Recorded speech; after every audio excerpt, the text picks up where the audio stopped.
This channel does not promote any violent, harmful, or illegal activities. All content provided by this channel is meant for an educational purpose only. মুখ্যমন্ত্রী মমতা বন্দ্যোপাধ্যায় তিনি মুর্শিদাবাদে এবং তার এই মুর্শিদাবাদ সফর অনেকগুলো দিক থেকে অত্যন্ত গুরুত্বপূর্ণ। তিনি সেখানে গিয়ে কি বলেন সেদিকে অবশ্যই নজর রয়েছে। তিনি বিধায়কদের বেশ কিছু বার্তা দিয়েছেন, কড়া বার্তা বললে আরো ভালো ঠিক বলা হয়। মুর্শিদাবাদ সফরে এসে কি বলেছেন তিনি বলেছেন যে সামনে নির্বাচন আছে, ঘরে বসে থাকলে হবে না, মানুষের পাশে থাকতে হবে, আরো সক্রিয় হতে হবে কর্মীদের, তার কারণ সামনে নির্বাচন আছে।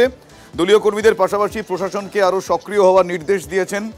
সাধারণ মানুষ যেন পুলিশের উপর আস্থা না হারায়, প্রশাসনের উপর আস্থা না হারায় সেই বিষয়ে নজর দেওয়ার নির্দেশ দিয়েছেন এবং এই সব নির্দেশই তিনি শুরু করেছেন এটা বলে যে সামনে নির্বাচন আছে। আমার সহকর্মী কৌশিকের কাছে আরো একটু ডিটেল রয়েছেন, জানবো। কৌশিক, দেখো, যে সার্কিট হাউসে যে বৈঠক হয়েছে সেখানে জানা যাচ্ছে যে সূত্রে যে বিধায়ক এবং জনপ্রতিনিধিদের আরো সক্রিয় হওয়ার নির্দেশ দিয়েছে, কারণ সামনেই নির্বাচন রয়েছে।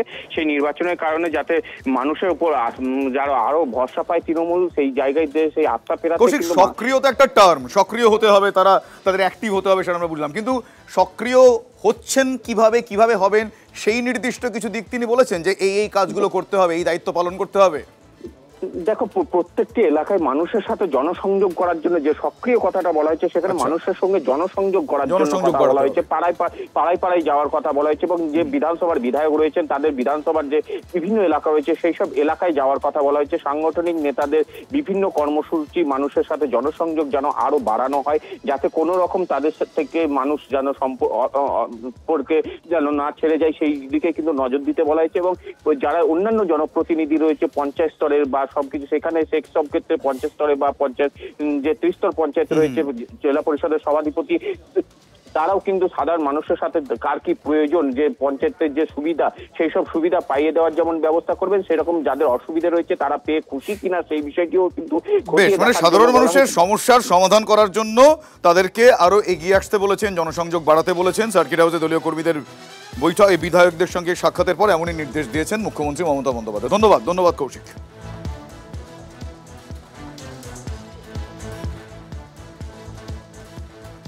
গুলশান কলোনিতে আরও একবার উত্তেজনার পরিস্থিতি তৈরি হয়েছে। সেখানে আজ পুরসভার যে গাড়ি, সে গাড়ি ভাঙচুর করা হয়।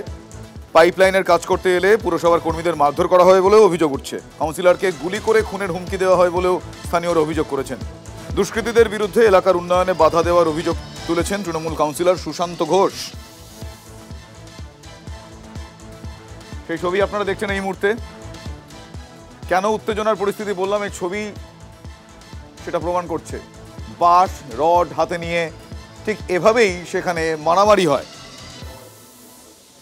কলকাতা পুরসভার গাড়ি ভাঙচুর করা হয় বলে অভিযোগ। সোমবার এলাকায় পাইপলাইনের কাজ করতে আসেন পুরসভার কর্মীরা, তাদেরকে মারধর করা হয় বলে অভিযোগ। কাউন্সিলরকে গুলি করে খুনের হুমকি দেওয়া হয়, স্থানীয়রা এমনটা অভিযোগ করছেন।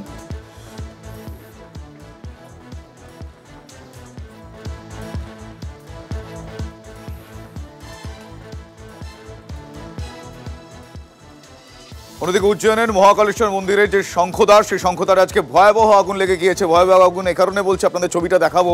1 কিলোমিটার দূরত্ব থেকে সেই আগুন স্পষ্ট, কালো ধোঁয়া স্পষ্ট দেখতে পাওয়া যাচ্ছে। দেখুন সেই ছবি। প্রাথমিকভাবে 3টি দমকল ইঞ্জিন সেখানে গিয়েছিল, পরে ইঞ্জিনের সংখ্যা আরও বাড়ানো হয়।